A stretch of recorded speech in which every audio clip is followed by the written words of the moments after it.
Lions speaker club થરાદના આજના આ નિવૃત્તિ સમારોહ અને સહજ મિલનના કાર્યક્રમમાં ઉપસ્થિત એવા સર્વે મિત્રો સર્વેનું હું સ્વાગત કરું છું.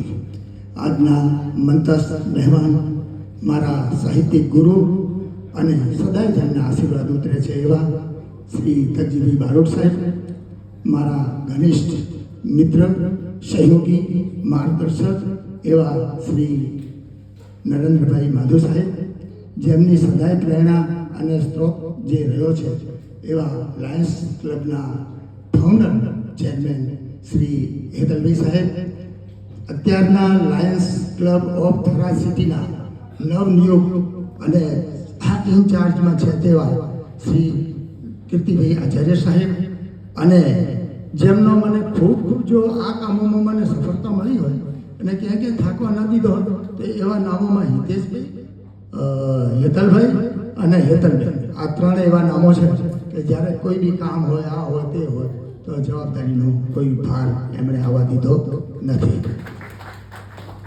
આજના સ્પીકર્સ ક્લબના તમામ સભ્યો જે ઉપસ્થિત છે તેમનો હું વ્યક્તિગત રીતે એક એક વ્યક્તિના નામથી મને એવું થાય છે કે મારે આજે એમનો સંબોધન કરવું જોઈએ, સ્વાગત કરવું જોઈએ અને એમનો ઉપકાર ભાવ મેળવવો જોઈએ.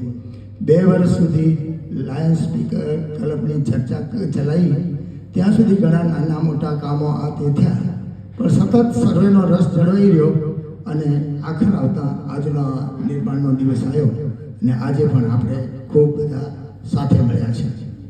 થરાદના વિસ્તારના અને થરાદના શૈક્ષણિક અને સાહિત્યિક સર્વ મહાનુભાવોનું અમે એકત્ર ગ્રુપ ઊભું કર્યું અને જે શૈક્ષણિક પ્રભાવમાં જે ઉચ્ચ સ્થાનો ઉપર છે આચાર્યશ્રી છે, સંસ્થાઓ ચલાવે છે, અને એની સાથે સાહિત્યની અંદર નવું જે ખેડાણ કરતા આપણા કવિ લેખકો છે એને જોડીને સરહદી સાહિત્ય સભા એ એમની સાથેનું જોડાણ કર્યું અને લાયન્સ સ્પીકર્સ ક્લબની અંદર જ્યારે પ્રસંગો બન્યા ત્યારે આપણે 2-2, 3-3 નિષ્ણાતોને દર વખત બોલાવ્યા, એમને મંચસ્થ માન આપ્યું અને એમની સાથે તજજ્ઞતાથી જે સ્પીકર્સમાં જે વક્તૃત્વની સ્પર્ધાઓ રહેતી હતી એમાં એમની પાસેથી ચિહ્નિત કરાયું અને એની અંદરથી એક નવી ઉર્જા લીધી. એમણે વખતો વખત આપણને પણ માર્ગદર્શન પણ આપ્યું. આ કામની અંદર જે વ્યક્તિઓ છે એ પોતે જે મહાનુભાવો જે વિશેષલો છે એમની જે ક્ષમતાઓ જોવા જઈએ તો એની અંદર આપણે કોઈ આવીએ જ નહીં. અશોકભાઈ સાહેબ MS વિદ્યામંદિર આવડું મોટું પ્રિન્સિપાલ તરીકે સંકુલ ચલાવે છે, તેના પોતે એની સંસ્થા સાથે પણ પોતે જોડાયેલા છે. તેઓ સદાય મારા માર્ગદર્શક રહ્યા છે અને સેન્સ ઓફ હ્યુમર એમનામાં જે છે એ અમારા વચ્ચે મહિનામાં એકાદ વખત નાની મોટી આવી આપલે થતી રહે છે. કરશનભાઈ પઢાર સાહેબની વાત કરીએ તો વાતે ના કરીએ. નિર્મળતાનું એક નવું વ્યક્તિત્વ, મેળની મૂર્તિ જેવા પઢાર સાહેબ, સતત એમનો પ્રેમ ભાવ અને લાગણીઓ અમારા ઉપર વરસતી રહી છે. નવા સાહિત્યકારોની વાત કરીએ તો પરબતકુમાર નાઈ આજે ગુજરાતની અંદર ખૂબ મોટા સફળ સાહિત્યકાર, લેખક, કવિ છે. કોઈ એવા માસિકો નહીં હોય કે જેની અંદર વાંચની હોય કે પરબતકુમાર નાઈની કથા અને વિગતો અંદર ના આવી હોય. ત્યાર પછી આગળ જઈએ તો દિનેશગીરી ગોસ્વામી સાહેબ આજના દિવસે ઉપસ્થિત છે. તે વહીવટ વ્યવસ્થાના એટલા બધા કુશળ છે કે આજે એ વાત હું યાદ દેવડાવું છું કે શાહબુદ્દીન રાઠોડ સાહેબના પ્રોગ્રામની અંદર ટિકિટ અને સીટ વિતરણનું કામ દિનેશભાઈ ગીરી સાહેબે સંભાળ્યું હતું. 400 માણસની અંદર કઈ લાઈનની અંદર કઈ સીટ ઉપર કોણ બેઠો છે એની પાસે યાદી હતી તે દિવસે. આટલે સુધી એમનો જે ઝીણવટભર્યું કામ કર્યું. આખો જ્યારે પ્રોગ્રામ થયો ત્યારે 100 રૂપિયાની ભૂલ અંદર નથી આવી. આટલો બધું તો સાહેબ ડેડિકેટ કમાલ કરી નાખી હતી એ માણસને, સમજ્યા ને, આવી રીતે થઈ હતી. એનાથી આગળ વધીએ તો વ્યક્તિત્વની તો કેટલી ખુશનુમાઓ હોય છે. ડૉક્ટર શરદ ત્રિવેદી સાહેબને યાદ કરવા પડે. પોતે એટલા બધા વિદ્વાન છે, અત્યારે શિક્ષણાધિકારી છે મહેસાણાની અંદર, આપણી ક્લબ સાથે જોડાયેલા છે. ક્લબનું રજિસ્ટ્રેશન કરવાથી કરીને તમામ કામો એમણે કરેલા છે અને આજ પણ એમના માર્ગદર્શનની વાતો ગજબની થયેલી છે. આપણે ત્રિદિવસીય વ્યક્તિત્વ સભાનું આયોજન મોડલ સ્કૂલની અંદર કર્યું. કરશનભાઈ સાહેબના સહયોગથી ખૂબ જબરદસ્ત મોટો પ્રોગ્રામ થયો. એ પ્રોગ્રામ જે હેન્ડલ એની ગોઠવણી એની અકલ્પનીય છે. ગામમાં અશોકભાઈ સાહેબને એમણે બસો ચલાવી હતી રાતના સમયે ત્યાં સુધી પહોંચવા માટે કરીને ફ્રીની અંદર એરિયા વાઇઝ રહી ત્યાં બસો ચાલી હતી અને સાહેબ પણ ટીએમના જે એકદમ જે પંક્ચ્યુઅલ છે ને એ આપણાને તો ગજબનું થઈ જાય. કેટલીક ચીજો જે આપણા શરીર ઉપર આપણો આધારમાં હોય એ એમ જો હોય તો એમને એમના પ્રમાણે જ આપણે કરવું પડે. આવું થાય. દાખલો એક એવી રીતનો આવ્યો છે કે ત્રિપક્ષીય વક્તૃત્વની અંદર પહેલું વક્ત જીકે ચૌધરી સાહેબનું હતું. ત્યારે પોતે એટલા બધા આજ પણ અને આ સ્થિતિએ જો એમને આ કહેવું હોય તો એ 2 લીટીમાં વાત કરે. મંચસ્થ મહેમાનો અને સભાના બેઠેલા ગૃહ 3જી મિનિટ એ ના વગાડે. જીકે ત્રિવેદી સાહેબનું જ્યારે પહેલું પ્રવચન ચાલતું હતું એ પહેલાં એમણે કીધું હતું કે સાહેબ આપને 1.5 કલાક આલવામાં આવે છે. 1.5 કલાકની અંદર તમારે વાર્તા પૂરી કરવી પડશે. એટલે પૂરી કરી દેજો. ખૂબ સહજ સારા ભાવને. એ તો મોટા મોટા વિદ્વાનો હતા. ડૉક્ટરની વાત થાય ચૌધરી સાહેબની. એ જ્યારે બોલતા હતા તો સમય 1.5 કલાકની મુદત પૂરી થઈ. સમજ્યા? એક ઘંટડી નાનકડી વાગી. એમણે પોતાનું પ્રવચન ચાલુ રાખ્યું તો અશોકભાઈ સાહેબે ચિઠ્ઠી મૂકી 2 મિનિટમાં પૂરું કરો. આવું લખેલું છે એ ચિઠ્ઠી. મને ખબર છે આવડો મોટો માણસ જેને ત્યાંથી બોલાયો હોય એ સભા કરી એને એવું લખી દીધું 2 મિનિટમાં પૂરું કરો. બોલાય પોટકું વાળી બંધ કર્યું. બોલો આ પહેલું આવું પ્રવચન. આવા વ્યક્તિઓ સાથે જે બેસવું પડે છે તો એ સંસ્કાર એ પંચ્યુલ અને જે વ્યવસ્થાઓ થાય છે એની કોઈ હરોળ રહેતી નથી. વાતને આગળ ચલાવીએ તો આ સંસ્થા ચલાવવા માટે કરીને નાણાં વગર ક્યારેય કશું થતું નથી અને નાણાંની હર હંમેશા જરૂર રહેશે. આપણી નાનીકડી સંખ્યાની અંદર જ્યારે કામ કરતા હોઈએ ત્યારે દરેક વ્યક્તિઓની ખર્ચની મર્યાદા હોય. પ્રસંગને સારી રીતે કરવા હોય તો હોલ જોઈએ, સગવડો જોઈએ, જમણવાનું થાય, બીજી વ્યવસ્થાઓ થાય, પ્રિન્ટિંગ મશીનરી જોઈએ, ઘણી વસ્તુઓ જોઈએ. તો દાતાઓની સતત આપણને જરૂર રહે.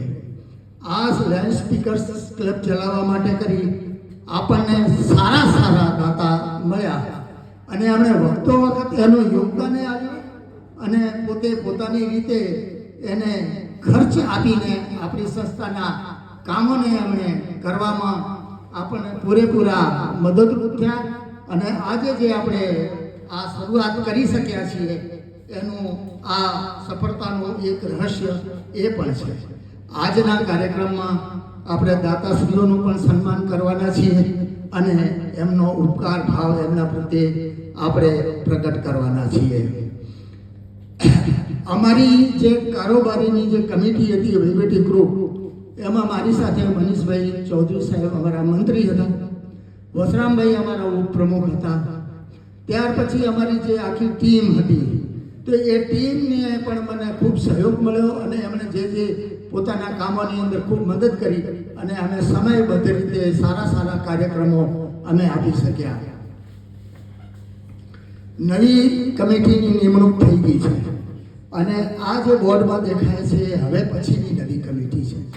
1/4ના દિવસે અમે આ કમિટીને નિર્માણ કરી સત્તા પરિવર્તન કરી નાખેલું હતું અને આજના દિવસે હવે જાહેર જીવનમાંથી જેટલું બનાય એટલું બહાર આવવાનો જે મારો નાનકડો પ્રયત્ન જે છે એ પ્રયત્નને ધ્યાનમાં રાખીને મારા મનમાં એવું હતું કે સ્પીકર્સ ક્લબ દ્વારા જેને હું મળ્યો છું એવા મારા મિત્રો, સભ્યો, સહયોગીઓ, દાતાઓ, તજજ્ઞો અને નિર્ણાયક તરીકે આવેલા શૈક્ષણિક સંસ્થાના દરેક માણસને મારે વ્યક્તિગત રીતે મળવું અને મારો પોતાનો આભાર ભાવ અને ઉમળકો પ્રગટ કરવો એના માટે કરી અને આપણે આ આજની સુંદર મિટિંગનું આયોજન આપણે કરવાનો જે પ્રયત્ન કર્યો, જે કાર્યક્રમ અત્યારે આપણે ચાલી રહ્યા છે.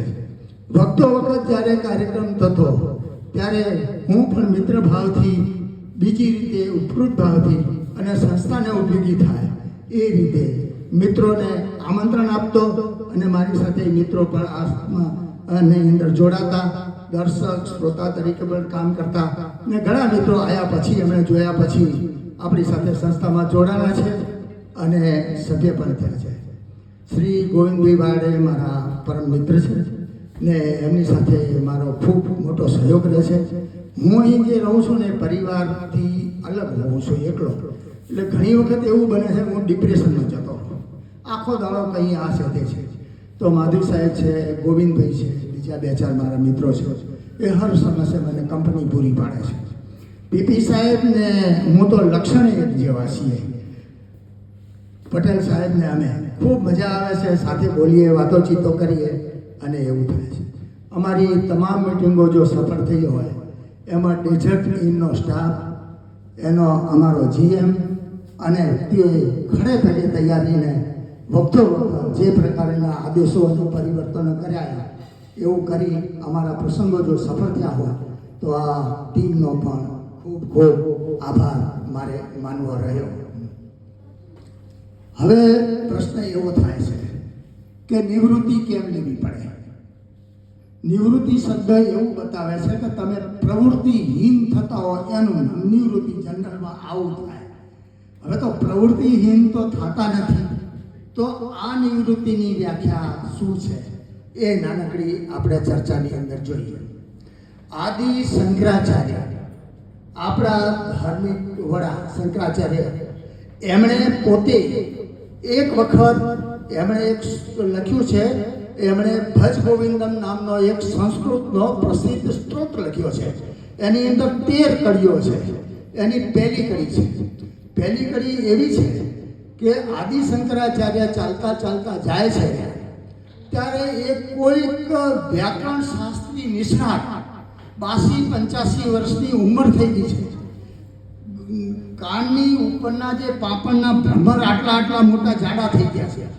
આંખોમાં એમને દેખાતું નથી. શરીર એમનું વળી ગયું છે, શુક્લકડી સળી. ચોપડીને ઊંચી નીચી કરીને વ્યાકરણના નિયમો તપાસી રહ્યા છે. આ ટાઈમે આદિ શંકરાચાર્ય ત્યાંથી નીકળે છે ત્યારે એમને એમ કહે છે, ભજ ગોવિંદમ ગોવિંદમ ભજ મૂઢ મતે સંપ્રાપ્તે સન્નિહિતે કાલે નહીં રક્ષિત કુડક ગુણ કરણે. આ પહેલું છે. આ વ્યાકરણ શાસ્ત્રીને જોયા પછી કહે છે, ભાઈ હવે રહેવા દે, હવે તો તારા છેલ્લો દાડો આવ્યો, હવે વ્યાકરણને મૂકી દે અને ભગવાનનું નામ લે, ગોવિંદને તું ભજ. જ્યારે તારો મરણકાળનો સમય આવશે ત્યારે તને વ્યાકરણ કામ નહીં આવે, આ પરમાત્માનું નામ લીધેલું હશે એ કામ આવશે. આ ભજ ગોવિંદમનો જે શ્લોક છે, એનો જે સ્ત્રોત છે, એ એવું કહે છે કે પ્રવૃત્તિ ભલે કરતા રહીએ પણ હવે એવી પ્રવૃત્તિઓથી મનને પાછું લઈએ જેમાં તૃષ્ણા છે, જેમાં એસણા છે, જેમાં અભિપાક છે, જેની અંદરથી કંઈક મેળવી લેવાની પ્રવૃત્તિની અંદર મન રકાયેલું રહે છે, વિચલિતતા છે. આ બધા કારણથી જે ઇન્દ્રિય ગુણનીતિ કારણો આવતા હોય, દ્વેષ આવતો હોય, ઈર્ષા આવતી હોય, ચલન આવતું હોય, બધું આ બધા વ્યવસાયને આવા ક્ષેત્રોમાંથી બનતા બનાવો છે. તો આનાથી પર થઈને હવે જે કોઈ સમય બચ્યો હોય એ સમયની અંદર પરમાત્માનું નામ સર્ચ કરીએ, સેવાના 2-4 કામ થતા હોય તો કરીએ, કુટુંબને, સમાજને, મિત્રોને સહયોગી, દેશને કંઈ ઉપયોગી થાય એવું સહજ સરળ કરીએ. પણ જેમાં ના પદ હોય, ના પદનો ભાર હોય, જ્યાં મોટાઈ હોય, જ્યાં મિથ્યાભિમાન હોય, આવા કામોથી બહાર જઈએ. આ એક આવેલા ખ્યાલને કારણે મેં વિચાર્યું કે હું ધીરે હવે દરેક સંસ્થાની અંદરથી નિવૃત્ત થઈશ. મારાથી થશે એટલો સહયોગ કરતો રહીશ. પણ આવું થશે. જેવી આ સ્પીકર ક્લબ છે એવી અમારી સરહદી સાહિત્ય સભા ટ્રસ્ટ છે. 1919માં એની અમારી સ્થાપના થઈ છે. તકજીભાઈ સાહેબ 2019 તકજીભાઈ સાહેબ અને અમારે એક દિવસ એવો પ્રસંગ બન્યો કે ડીસાની અંદર એક પુસ્તકનું વિમોચન હતું. તો ત્યાંથી કનુભાઈ સાહેબે એમણે અમને આમંત્રણ આપ્યું. એવું તકજીભાઈ સાહેબને આમંત્રણ આવેલું એટલે તકજીભાઈ કે જોઉં છું શું છે, આ છે તે છે. તો કે જોવાની ચિંતા નથી, તમારા ઘરેથી લઈ લેશે, હું એસઆર બેંકરને કહી દઉં છું અને તમારે બેન આવવાનું છે. તો એમણે એ કીધું, મને ફોન કર્યો, તકજીભાઈ સાહેબને લાવવાના છે. તો હું અને તકજીભાઈ સાહેબ મારી કારની અંદર ત્યાં આગળ એક પુસ્તક વિમોચનમાં ગયા અને ત્યાં અમે એમાં સહયોગ પણ કર્યો. વળતા આવ્યા ત્યારે સાહેબે એમ કીધું કે આ પ્રવૃત્તિ આપણે થરાદમાં કરવા જેવી છે. કેટલું સાહિત્ય બનાવેલું પડ્યું છે. ગામો ગામના પાળિયા છે, એક એક પાળિયાની અંદર એક ઇતિહાસ છે. પુરાતન ભાષામાં પિંગળ અને એની સાહિત્યની અંદર કેટલાય લખાણો છે. અવાચ્ય પુસ્તકો પણ હશે. ઘણું મોટું ખેડાણ છે.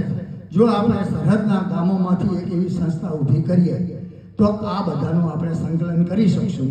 અને એના માટે કરી અમે 2019ની અંદર ગાયત્રી વિદ્યાપીઠની અંદર બધા ભેગા થયા અને આ સંસ્થાની રજૂઆત થઈ ને એમાં ગણપતિ પદ વળી પાછું મારે આવ્યું ત્યારથી તેથી 19થી કરીને આજ સુધી ઝંડો ચાલીને ફરું છું. અને મારે કોઈ કહેવા દે સાહિત્ય માત્ર વાંચનનો શોખીન, મજબૂત, તાળીઓ ખૂબ પાડું ગમે ખૂબ મને આવું બધું, પણ તો હું સાહિત્યકાર થોડો તો મને છોડતા નથી. હવે એ રાજીનામું હાલેલું પડ્યું છે જ્યારે સ્વીકારી લે ત્યારે બરાબર. આ રીતે આ સંસ્થાની અંદર છે. આપ સાહેબ બેસું છું ત્યારે જે પ્રશ્ન તમને થાય છે એનો પ્રશ્ન મને થાય છે. હું જ્યારે જે મિત્રબેન હું 3 પેઢીનો દોસ્ત કહેવાઉં છું. હું 12, 14, 15 વર્ષના છોકરા સાથે હસી મચી મજાક કરી શકું છું. હું બાળ બુદ્ધિ છું એટલે મને આ ઉંમરનો ત્યારે ખ્યાલ નથી રહેતો. હું ત્યારે વાતો કરી શકું છું. યુવાનો મિત્રો 40, 45, 55 વાળાઓ સાથે હળું છું ભળું છું અને એક અક્ષરે જે વાતો ચીતો થાય છે ને ડોહા તો મારા દોસ્તાર છે એમને હું બધું પૂછતો રહું કે આ જીવન તમારું કેવું જાય છે, આ છે તે છે. બીજા ઘણા પ્રશ્નો એમને કરું છું. મને બધી આ 3 પેઢીનો હું દોસ્ત છું. આ રીતે મારું ચાલે છે. આ બધા મિત્રો સાથે બેસું છું ત્યારે હું મારી ઉંમરનું ભાન ભૂલી જાઉં છું. કેટલીક વાર કોઈકને એમ લાગતું છે આ શું લખણ છોડીને વાત કરતા હશે એવું થાય, પણ મને એ દિવસે ઉંમરનું ભાન નથી હોતું. તો હું સારી રીતે હળવું ફળું અને મારા કાજ કરતો રહું છું. હવે જે સરહદી સાહિત્ય સભા જેની સાથે આપણે જોડાયેલા છીએ અને શિક્ષણ શાસ્ત્રીઓ અને સાહિત્ય રસિક અને સાહિત્યના સર્જનકારોની સાથે આપણે જોડાયેલા છે, તો એમની વિવિધતા સ્વરૂપના લખાણો કેવા છે એને માટેની નાનકડી નજર નાખીએ એવું આનંદની વાતો છે. એટલી બધી આનંદની વાતો છે કે જેની કોઈ સીમા ના થાય. આપણે સૌથી પહેલાં ડૉક્ટર શરદભાઈ ત્રિવેદી સાહેબને લેશું. એ પોતે શાયર પણ છે, પોતે પીએચડી છે અને ભાષાશાસ્ત્રના નિષ્ણાત છે. રસાયણમાં રાજસ્થાનથી પીએચડી કરેલું છે અને બહુ સિદ્ધાંતનિષ્ઠ વ્યક્તિ છે. જે દિવસે આપણે શાહબુદ્દીન સાહેબનો પ્રોગ્રામ કર્યો એમ જેમ આ બેઠક વ્યવસ્થા છે એની અંદર વચ્ચે 4 ફૂટનો રસ્તો છોડ્યો હતો. સંખ્યા વધતી હતી, મહેમાનો હતા, કોઈ આવતે તકલીફ પડતી હતી. અમે એને દવે સાહેબે નક્કી કર્યું કે આ લાઈનની અંદર એક એક ખુરશી મૂકી દઈએ. આટલી બધી 4 ફૂટની જગ્યા છે તો સરદબી સાહેબે આ 13 ખુરશીની લાઈન હતી ને 14 કેવી રીતે થઈ? તો જગ્યા હતી. અરે નાના ઉઠાવો પ્લાનમાં કોઈ ફેરફાર ના થવો જોઈએ અને મેં ખુરશીઓ લઈ લીધી. હવે આટલા બધા એ પોતે છે, અડગ પણ છે સિદ્ધાંતિક. એમની એક શેર શાયરીની કડી છે, જાલિમ જમાનાથી બગાવત છે તો છે. એમની પોતાની પ્રકૃતિ અને સ્વભાવ આની અંદરથી સ્પષ્ટ થાય છે. જાલિમ જમાનાથી બગાવત છે તો છે, મારા અને બીજામાં તફાવત છે તો છે. આખું બહુ મજાનું સરસ છે. સમય વધારે થશે એટલે આગળ નહીં ચાલીએ. આપણી સાથે પરબતકુમાર બેઠા છે, પરબત નાઈ. પહેલાં એ કોઈ ઉપનામથી લખતા હતા. મેં તો મેલો ને ઉપનામનું તમારું નામ જ ઉપમાન કરતા મોટું છે, કઢાઈ નાખ્યું. ઉપમાન કાંઈ ના નહીં, આપણે કોઈ નથી ખાવું સમજ્યા એડ કર્યું. એમની આવી રીતે જે છે અંતર ઉર્જાનો એક પા છે. પેટમાં દુખે ઘણાને તો ભલે દુખતું રહે. હવે એમની જુઓ, જેને પેટમાં દુખતું હોય ને ભલે દુખતું રહે. પેટમાં દુખે ઘણાને તો ભલે દુખતું રહે. આપણા કોલર હતા આપણે ઊંચા કર્યા. વટથી બીજાનું આપણે શું જોવાનું, એ શું જોશે કે નહીં જોવે. આ મારા મિત્ર પરબતભાઈ સાહેબનો છે. ત્યારબાદ આપણે અશોકભાઈ સાહેબ આવ્યા. હવે આ તો મહાન વ્યક્તિની હાથે તો હું ઓળખોળ જ છું. હમણાંથી તાજું લખેલું એમનું એક પંક્તિ છે, એ કહું. સંક્રાંતિ કાળે મિજાજ તું રાખ, સંક્રાંતિ કાળે મિજાજ તું રાખ, પ્રતાપી રક્ત સંચાર તું રાખ. કૃષ્ણ સંગ અનેકો સખા હો ભલે, અચાયક એક સુદામા પણ તું રાખ. આટલા મહાન વ્યક્તિત્વની અંદર ચારે લીટીની અંદર જાત જાતની અંદર લખેલું પડ્યું છે. કલાકનું પ્રવચન આના ઉપર થઈ શકે એવી છે. પછી મારા ગુરુ, સાહિત્યિક ગુરુ તકજીબી સાહેબ, એમના માટે તો ઉછાળા ચાલે છે, એટલું બધું છે. એમણે લખ્યું છે એના બદલે એમના માટે લખાયું છે એવી એક પંક્તિ હું આપની પાસે રજૂ કરું. જૂનું એ સોનું રહ્યું કરી જગતને જાણ, કવિ રાવ તગજી તણું પ્રેરક ખોજ પ્રમાણ. બળવંતસિંહજી, મહાકવિ બળવંતસિંહજીએ એમના માટે લખ્યું છે. જોરાવરસિંહ જાદવ એમના પુસ્તકોની અંદર ચીથરે બાંધેલું રતન એવું એમને ઉપનામ આલેલું છે. આ સિવાય સાહેબે જે ખેડાણ કર્યું છે, પુસ્તકો લખ્યા છે, સંશોધન કર્યા ને તમને આશ્ચર્ય થશે, આ ધોતી બંડી વાળો માણસ અંગ્રેજીનો માસ્ટર છે. શબ્દ અને વ્યાકરણ જો શીખવા હોય તો તકજીબી પાસે જવું પડે. આપણે કલ્પના ના કરી શકીએ કોઈ વ્યક્તિ આટલું બધું કરે. અને એમની જે લાઇબ્રેરી છે ઘનિષ્ઠ છે, દુર્લભ પુસ્તકો એમની લાઇબ્રેરીની અંદર ઉપલબ્ધ છે આજને દાડે. એ સતત આહવાન કરે છે, જેને શોખે વાંચો, જેને શોખે લઈ જાઓ, જેને રાખવા રાખો. આટલી બધી એમની પાસે સમૃદ્ધ લાઇબ્રેરી છે. થરાદની અંદર જો હું આવ્યો ત્યારે, જ્યારે હું 1989ની અંદર આવ્યો હતો, 3-4 વર્ષમાં અમે જે પેટ્રોલ પંપ ચલાવતા હતા અમારા માટે તકલીફોનો કોઈ પાર નહોતો. લોકો ગાડીઓ ભરીને જતા રહેતા, ડીઝલના પૈસા ના આપતા. હવે આ બબાલને કરવું કેવી રીતે, સમજ્યા કે નહીં? પહેલું તો ડીઝલ ભરીને પછી પૈસા મંગાય. હવે ઓલા ફૂલ ટેન્કર સેલ મારીને હેડતા હતા. હવે આ પદ્ધતિને અમે એવા કંટાળ્યા તો અમને કીધું કે જેવા છે એવાને ગોતીને લઈ આવો તો તમારું હેડ છે, નકર તમારો પંપ જતો રહેશે. એમને તમને જે વેચનારોએ થાક્યો ત્યારે તમને આલ્યો હતો, હવે તમારે ચલાવો આવો લાવો. ત્યારે પછી એક અમે ટીમ લાયા, એમાં ડીડી રાજપૂત સાહેબ હતા અને બીજા હતા, અને 10 પૈસાના પાર્ટનર બનાવ્યા.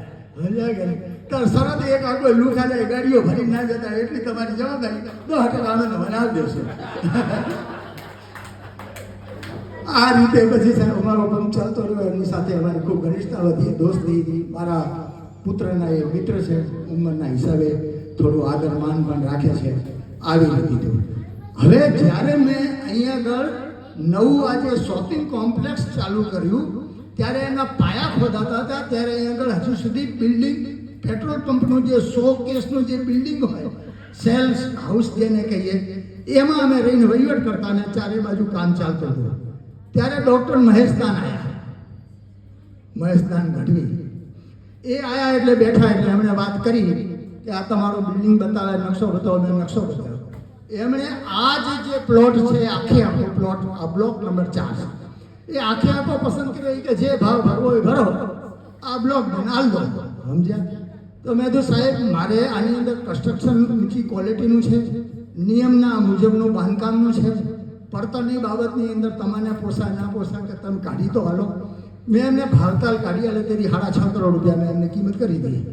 એ કિંમતમાં તૈયાર થઈ ગયા. એમણે 2 વાત મૂકી, એક તો બેસમેન્ટ આવતો ને ઉપરનું ધાબુ આવતો. સાહેબ એ નથી કરવું. આ રીતે અમારે આ વાત હતી. હવે આ જ્યારે ચર્ચા ચાલતી હતી ત્યારે સાહેબ એક બનાવ બન્યો. કુદરતી રીતે ભાષા શબ્દોમાં આ રીતે શબ્દો આવતા હતા. એટલે એમણે કીધું કે તમને વાંચવાનો શોખ રહ્યો. મને વાંચવાનો ખૂબ શોખ છે. આજે મને વાંચ્યા વગર મારે ચાલે નહીં. તો કે મારું વાંચન ખૂબ છે, હું ખૂબ સારી રીતે વાંચું છું.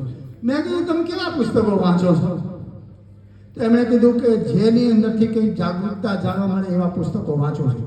હવે વાતમાં એમણે મને એવી વાત કરી કે એક પુસ્તક છે જેનું અંગ્રેજી નામ છે અનટુ ધ લાસ્ટ.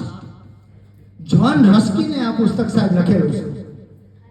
એનો એ અનટુ ધ લાસ્ટ પુસ્તક એવું છે કે લંડનની અંદર ગાંધીજીએ પુસ્તક વાંચ્યું અને આપણી આઝાદીની ચળવળનો પાયો એમણે નાખ્યો.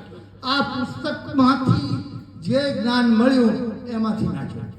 એમણે કીધું કે આ પુસ્તક હું વાંચું છું પણ એના અંગ્રેજી શબ્દોની અંદર એને પણ સમજણ નથી પડતી.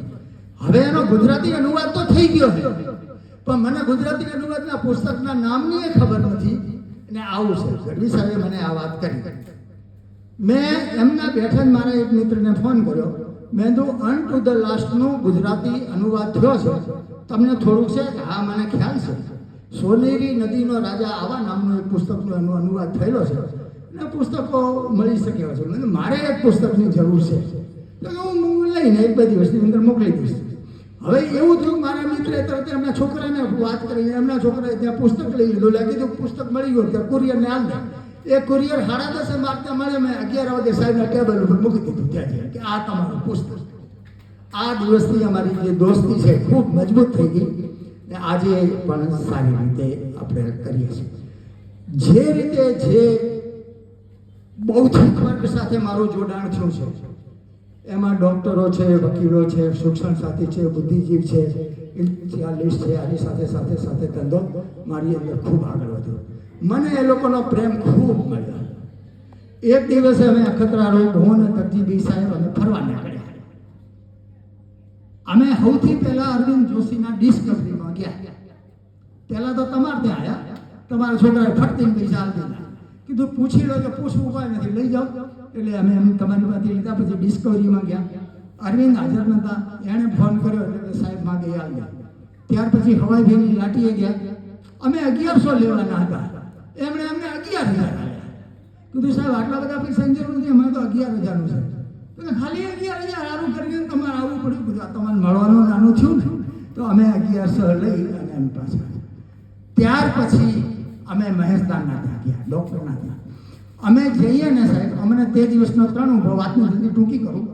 અમે જઈએ ને જો એની ઓપીડી બંધ કરતા હોય તો મહેશદાન ઓપીડી બંધ કરી દે, જે પટેલ ઓપીડી બંધ કરી દે, KR પટેલ ઓપીડી બંધ કરી દે અને મેહુલ નાયક બંધ કરે. આ સાહેબનો અનુભવ છે. બધાએ ઓપીડી જ્યાં સુધી તમે બેઠા નથી કોઈ પેશન્ટ ના જોવાનું. સમજ્યા ને? આ રીતે અમારે આમની સાથેના પણ સારા સંજોગો રહ્યા અને કામકાજ થયું. અમોએ જે નિર્ણાયક સ્ત્રીઓની મદદ લીધી એને થોડુંક ટૂંકું કરવા કોશિશ કરું, જલ્દી કરું.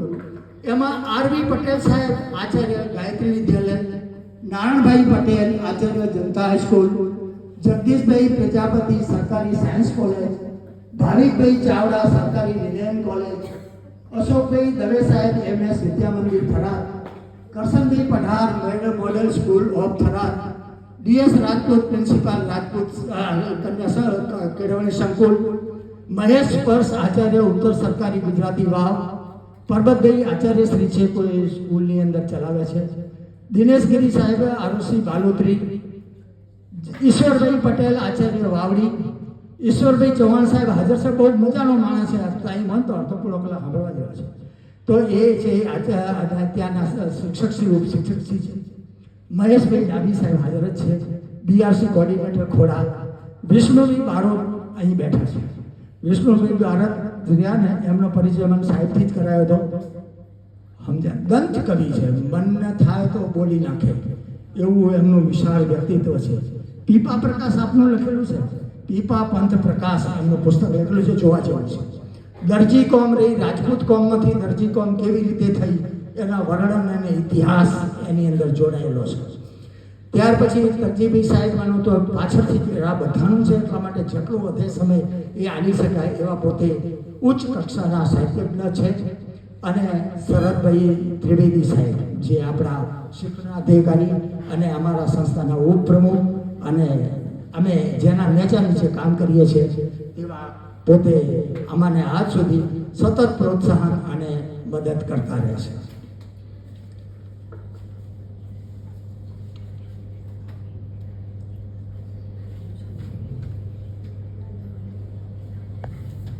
મારી જન્મ તારીખ 1947 27/7/1947 પાકિસ્તાનની છે. અમે અહીંયા આગળ આવ્યા 1947 આઝાદી પહેલા મહિના પહેલાં જીવન હતા. 1 કલાકમાં 1 વર્ષમાં તો પહેલાં 1-1.5 મહિનામાં તો આપણે આઝાદ થઈ ગયા. પરિસ્થિતિ સાહેબ એવી કે ઉપડીને અહીંયા આગળ વારી વાયા બેલા આયા નકરતા તેઓ આગળ ગયા. એક મહારાજથી ઓળખાણ હતી ભારતમાં કેવી હોય, એણે મકાન ભાડાના લઈ આવ્યા ત્યાં રહ્યા. એમ કરતા અમારી ગાડી આગળ વધી. અમારા દાદા એ નામ લખાવા ગયેલો માસ્તર કે ડફાકામ શું લેવા પડો? ભારતની અંદર જન્મ મળેલો માણસ ભારતનો નાગરિક અમથું થઈ જાય. ચોને ડોક્યુમેન્ટ રોજ લેવા જાશો. હું હડતાલીને બદલે અડતાલી કરી નાખું, તમારે બીજી મગજમારી નહીં બહાર. એટલે મારી જન્મતારીખ 1 વર્ષ મને સારી રીતે થયું, મને નાનો બનાવ્યો, આજ સુધી ચાલ્યા કરે બનાવ્યા. હવે વિશેષ સંબંધોને ઓળખવી થોડી આપણે વાતો કરી લીધી. જ્યારે કોઈ પણ વ્યક્તિ નિવૃત્ત થતો હોય, રજા લેતો હોય, ત્યારે એક સરસ મજાની ફેર પાર્ટી ચાલે. અને ફેરવેલ પાર્ટીની અંદરનો મેન ઉદ્દેશ એવો હોય કે એ જે કાર્ય કરે, અમે જે કરેલા સદગુણો, ગુણો, કામ, આ તે એની વાહવાહી થાય, એના વખાણ થાય, અને એના પ્રત્યેના બહુ આભાર ભાવ કરતા સાહેબ સારા હતા, બીજું આ બધાનું ચાલે. હવે અમે એ દિવસ ક્યારે ગોતવા જઈએ કીધું હાથે નિવૃત્તિ સમારોહ કરી દો અને બધી મજા લઈ લો. મને એક મિત્રએ પૂછ્યું હતું કે તમારી આખર કઈ મનની ઈચ્છા પડી રહે છે? મેં તો મારી એક જ ઈચ્છા એવી પડી રહે છે, જો હું મારા જીવતાજી જો મારું બેસણું કરી શકું ને તો આ મારા માટે કેવું મને સાંભળું. પાછળથી કોણ ખબર નહીં કેટલા વખત કરશે, પણ હવે એ જોઈએ કેમ થાય છે. બેહણું કરી નાખો છે, ફોટો ફૂલ બધાને છૂટ કે દવા જે કેવું એ કહો. આ એક કરી એટલે અત્યારે નિવૃત્તિ સમારોહ સુધી તો આપણે પહોંચ્યા છીએ. દુનિયાની અંદર આપણી ટીમની અંદર એક વાત આપણે એવી રાખી છે કે દરેક વ્યક્તિ અહીં આવશે, પોતાની કૃતિ રજી કરશે, જે એમને કરવું હશે કરશે, 2 શબ્દો બોલશે, પણ દરેક અહીં આગળ આવશે. તો આ ભાગની અંદર હું મારી નાનકડી જવાબદારી પૂરી કરું, આપને ખૂબ આનંદ આવશે. ચંદ્રવદન ચીમનલાલ મહેતા, ચંચી મહેતા, આપણી ગુજરાત સાહિત્ય પરિષદના પ્રેસિડેન્ટ રહેલા છે.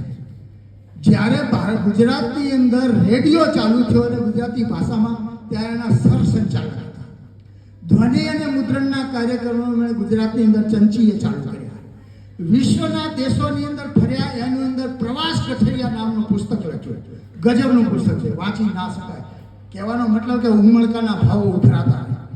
એમના જીવનનો સાહેબ એક દાખલો છે, ખૂબ વિચારવા જેવો છે કે આવું થઈ શકે.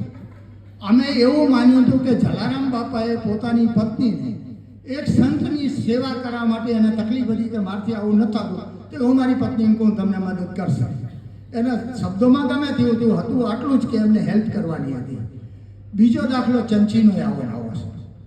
મુંબઈમાં રહેતા ચંચી હતા ત્યારે આપણી સામાજિક રીત રિવાજ મુજબ ચંચીના સમાજની અંદર કોઈ યોગ્ય રીતે એમના પરિવારવાળાએ લગ્ન કરી નાખ્યા. ચંચી ના પાડતા હતા, રહેવા તો મારે આ કંઈ કરવું નથી, મારે હશે તે હું તો ભટકું માણસ, સમજ્યા ને? તો કે ના લગ્ન કરી નાખ. ત્યારે એને એક દોસ્ત હતો ને, એને રોજ પ્રેશર કરતો હતો, ચંચી તું લગ્ન કરી. કુટુંબ વગર કોઈ ચાલે નહીં, આ નહીં તે નહીં. તો ચંચીએ લગ્ન કરી નાખ્યા. હવે એમનો જે દોસ્ત હતો એની સાથે દોસ્તી એમની એવી હતી કે એ 2 જણા આખો દી ભેગા રહે, ઘરે આવે કરે, ખાય, આ કરે તે કરે. એક દી ચંચીને ખબર પડી કે મારી પત્નીને આને ઈલું છે. કથા જો એને થયું આ રીતે થયું. એટલે ઓલા દોસ્તને પૂછ્યું કે તમારી પત્નીથી તાર પ્રેમ છે? એ ના કે હું તને નવા ઉદ્દેશથી પૂછું છું, તારે જે હોય કે. તો કે મારી પાસે લાગણીના સંબંધો છે, આ છે તે છે. તો કે ઠીક છે. એમણે એમની પત્નીને પૂછ્યું કે તું હવે આ બધું આ કરે રહી તો તને જો મારા કરતાં એ વધારે ગમે હે તો હું તને રસ્તો કરી આલું, એની અંદર તાર ચિંતા કરવાની જરૂર નથી. તો એને ઢીલો હોકારો આવ્યો. ઓલા કીધું તું એને બરાબર હાચવીશ? તો કે એને બરાબર હાચવીશ. એ ભાઈ ત્યારે વડોદરાની અંદર આવી ગયા હતા. ચંચી પોતાની મિસિસને લઈ આવ્યા, એની સાથે લગ્ન કરાવી દીધા. પોતાની પત્નીને એની સાથે લગ્ન કરાવી દીધા, પણ સંબંધને બગડવા દીધો. એની સાથે તો મૈત્રાનો સંબંધ મળવા હળવાનું થોડું ઓછું થઈ ગયું, ગામે બદલાઈ ગયું, વડોદરા ને મુંબઈ થઈ ગયું, પણ એની સાથેના સંબંધો જ. હવે કુદરતને અનાયાસે શું કરવું તો કે એ પત્ની બીમાર પડી ગઈ. એમ કરતા કઈ એવો રોગ થયો, પત્ની મરી ગઈ. પત્ની મરી ગઈ તો ચંચીને થયું કે આવો શોખનો પ્રસંગ છે, મેં એની સાથે જીવન જીવ્યું છે, મારે એની અંદર ખરખરો કરવા માટે કરીને જવું જોઈએ. તો ચંચી ત્યાં ખરખરો કરવા માટે કરીને આવ્યા. તો ઓલો તો ચંચીને જોઈને જે ભરાઈ ગયો, રોવે છાનો મારો. ચંચીએ એને થોડો શાંત પાડ્યો કે તું શાંત થા, ઘટનાક્રમ જે બનતો એ બને, આપણા હાથની વાત નથી. એનું જીવન એવું હશે તો પૂરું થઈ ગયું હશે. હવે તો શું થાય, થોડી વાર બેઠા ને એને વળી પાછો ઉભરો ચડ્યો. એણે ચમચીનો હાથ પકડ્યો અને ખભા ઉપર, ચમચીના ખભા ઉપર માથું મૂકી દીધું. હવે હું એકલો થઈ જઈશ, કેવી રીતે જીવું? ચમચી કે તું એકલો નહીં થાય, હું વળી લગ્ન કરવાનું શું? તું એકલો નહીં થાય.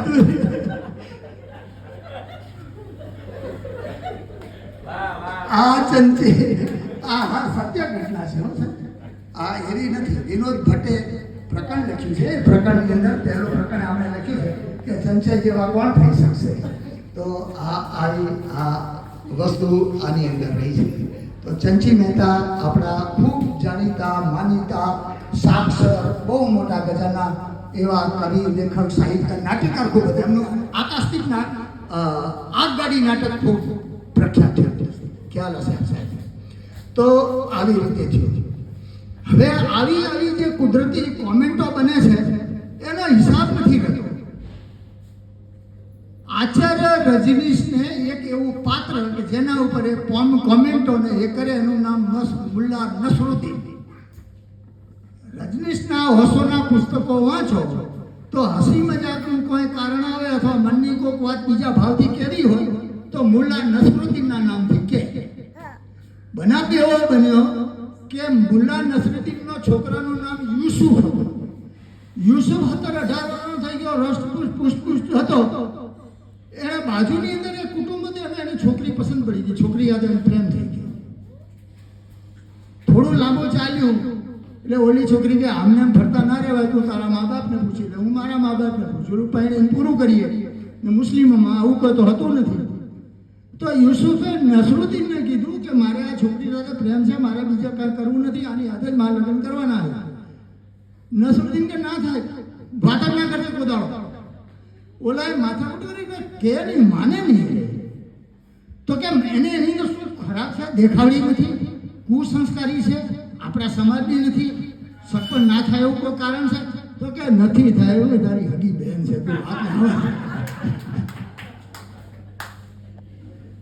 હવે આ તો ગૂંચ પડી છોકરાથી, તો રહેવાય નહીં. એ તો પરણો તો કે આને જ પરણો. એની મા પાસે જતો રહ્યો. માં મારા બાપાએ તો બહુ મગજમારી કરી, મારે આની સાથે લગ્ન કરવા છે, કરવા નથી દેતા. તો કે કેમ ના કરવા દે, તું તારે કરી ના લગ્ન? પણ કે ક્યાંથી કરી રહ્યો કે કોઈ રીતે થાય. તો કોઈ રીતે ના થાય એનું કારણ શું? તો એ કહે છે કે એની દીકરીનો બાપ હું છું, એ છોકરીનો બાપ હું છું. એની માં કે કોઈ ચિંતા નહીં, તું કરી નાખ. પણ કે બાપા, પણ કે તું એનો જો છોકરો છે.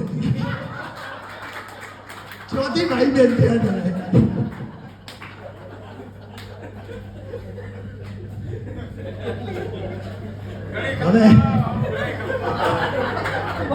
હવે એક નાનકડો કિસ્સો અને વાર્તાલાપ પૂરો.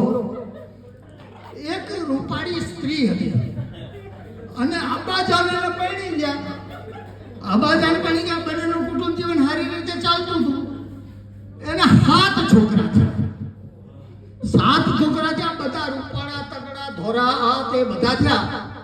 હવે એની પત્નીને કઈ ગર્ભાશયનો રોગ થયો અને પત્નીને મરવાનો વારો આવ્યો. હવે જીવન નથી. હવે બનાવ એવો બનેલો કે 6 છોકરા રૂપાળાને દેખાડા, આ રહ્યો કાળો બટુ ને થોડો ઠીકડો. એના મારું તો કોઈ સહન નતું થતું, પણ મરતી હતી બૈરી એટલે કીધું જો હવે તું મરે છે, અલ્લાહના ઘરે જાય, જૂઠ ના બોલજે, જે હોય તું હાચે હાચું કહે છે. આ બધા છોકરો નોખો કેમ કરીને પડે? તો કે હું અલ્લાહના ઘરે જઉં છું, આજના દાડે જૂઠ નહીં બોલું.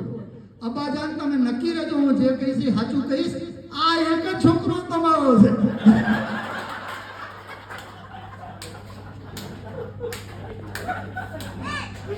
બાકીના 6 ની તો ચિંતા નથી. આ સરસ મજાની નાની મોટી વાતો આપણે અત્યારે કરી. મારી પાસે સાહિત્યની અંદર ઘણું છે. 42 આપણા સભ્યો છે સ્પીકર્સ ક્લબના. દરેકના નામ, વાત અને વિગતની વર્ણન કરવાનું છે. તો એ છે એ બધી વાતોને ટૂંકાવી આપના બધાના અહીંયા આગળ જોવાના છે અને અમારે પણ સાહિત્યના જે કામો છે એ કરવાના છે. દરેક મિત્રો સભ્યો ઉપસ્થિતનો ખૂબ સહૃદય દિલથી આભાર માનું છું. સદાય મારા મતને માન આપીને તરજીભાઈ સાહેબ, રીતેશભાઈ, હેતલબેન અને હેતલભાઈ આ સદાય આ કામોમાં મને સહયોગી રહ્યા છે, નહીં કરવું અઘરું પડે. સર્વેનો આભાર માનું છું. આજની સભામાં સર્વે ઉપસ્થિત મહેમાનો મારા ઉપર કૃપા દ્રષ્ટિને આશીર્વાદ રેલાવજો. હવે પછીનું જીવન પણ હસી ખુશી મોજ મજાથી સરસ પૂરું થાય. જે દી અમરાજનો પાડો આવશે ને તે હું દોડીને ચડી જવાનું છું એ નક્કી છે. એની વાત હું જોવાનું નથી. એ કંઈક લેવા આવ્યો છે કહેવા નહીં દઉં. પાડો કેવો જલ્દી કર, જલ્દી કર, મારે એની બીજી કરવી છે. આ રીતે છે